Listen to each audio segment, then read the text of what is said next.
पंडित जी, ये पकड़ो कुछ पैसे और जैसा जैसा मैं बोलूं वैसा वैसा करना। जय श्री राम पंडित जी। राम राम बच्चों। भैया भाभी, यही है वो पंडित जी जिनके बारे में आपको बता रहा था। पंडित जी, हमें आपसे कुछ बात करनी थी। हाँ हाँ बताओ। पंडित जी, हमारी शादी को 3 महीने हो गए और जब से हमारी शादी हुई है ना, तो मेरे साथ कुछ ना कुछ हादसा हो रहा है। शादी के बाद से हाथ से डिवोर्स? डिवोर्स? हाँ डिवोर्स। अगर शादी के कुछ समय बाद तुम दोनों पे अड़चन आने लगे, तुम दोनों को समय रहते डिवोर्स ले लेना चाहिए, नहीं तो तुम दोनों पे भारी संकट आ सकता है, जिसमें तुम दोनों में से किसी की जान भी जा सकती है। नेहा, अगर तुम्हारी जान जाने की बात है तो मैं तुमसे डिवोर्स लेने के लिए तैयार हूँ। बात अगर तुम्हारी जान की है ना, तो मैं डिवोर्स देने के लिए तैयार हूँ।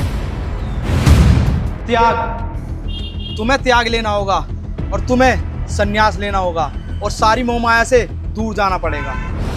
ठीक है पंडित जी, अब हम चलते हैं। सुनो बेटा, अपने पैसे तो लेते जाओ। पैसे?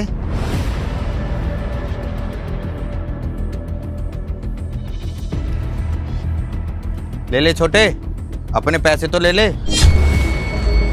मुझे पता था छोटे, तेरे दिमाग में कुछ ना कुछ चल रहा था। मैंने ही अपने दोस्त को यहाँ पंडित बना के बिठा दिया था।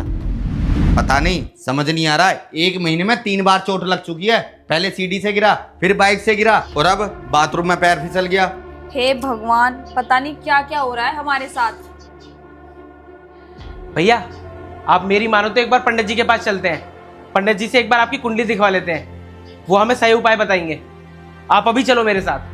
हाँ, मैं घर का काम बाद में करूंगी, पहले हम पंडित जी के पास चलते हैं। तू ठीक कह रहा है छोटे, चल। ठीक है भैया, आप चलो जल्दी।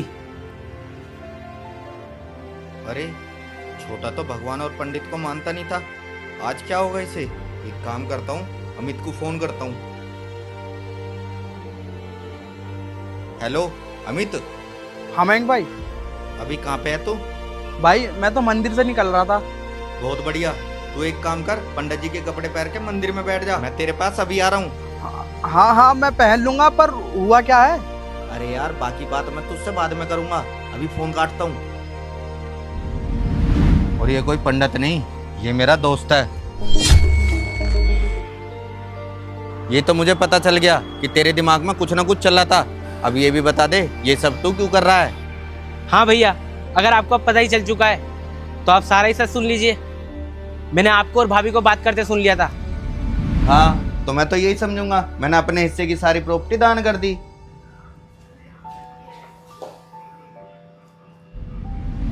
कि आप अपने हिस्से की सारी प्रॉपर्टी दान करने वाले हैं। जब घर में मैं हूं तो बाहर दान करने की क्या जरूरत है? आपने एक बार ही मुझसे पूछा, मुझसे एक बार भी सलाह ली? इसलिए मैंने सोचा था आप दोनों के मन में वहम डालकर आप दोनों का डिवोर्स करा दूं और आपको यहाँ से कहीं दूर भेज दूं, फिर सारी प्रॉपर्टी मेरी हो जाएगी। छोटे, तुझे सुनने में कुछ गलतफहमी हुई है यार। मेरी तो नौकरी बहुत अच्छी है, मैं सोच रहा हूँ मैं अपनी सारी प्रॉपर्टी छोटे के नाम कर देता हूँ, उसकी ज़िंदगी भी संवर जाएगी। मैं जो करना चाहता था अपनी मेहनत से करना चाहता था, और वैसे भी मैं ये प्रॉपर्टी तो दान ही करने वाला था, तो मैंने सोचा छोटे के ही नाम कर देता हूँ। हाँ, आप बिल्कुल सही कह रहे हो। और वैसे भी अभी छोटे की लाइफ बहुत बड़ी है, वो शायद इन पैसों से अपनी लाइफ में कुछ अच्छा कर ले। और हाँ, मैं तो यही समझूंगा मैंने अपनी सारी प्रॉपर्टी दान ही कर दी। हाँ भैया, आप गलत सोच रहे हो। आपके भैया तो आपके नाम पे ही सारी प्रॉपर्टी कर रहे थे, ताकि आपको फ्यूचर में कभी दिक्कतें पैदा ना हो। भैया मुझे माफ़ कर दीजिए, मुझसे बहुत बड़ी गलती हो गई। कुछ प्रॉपर्टी के लालच में मैंने अपना और पराया ही भूल गया। आपने हमेशा मुझे अपने बच्चे की तरह पाला। छोटे, तू जैसा चाहता है ना, मैं वैसा ही करूँगा। मैं तेरी खुशी के लिए कुछ भी कर सकता हूँ। ये ले सारी प्रॉपर्टी के कागज, तू हमेशा खुश रहना। पर भैया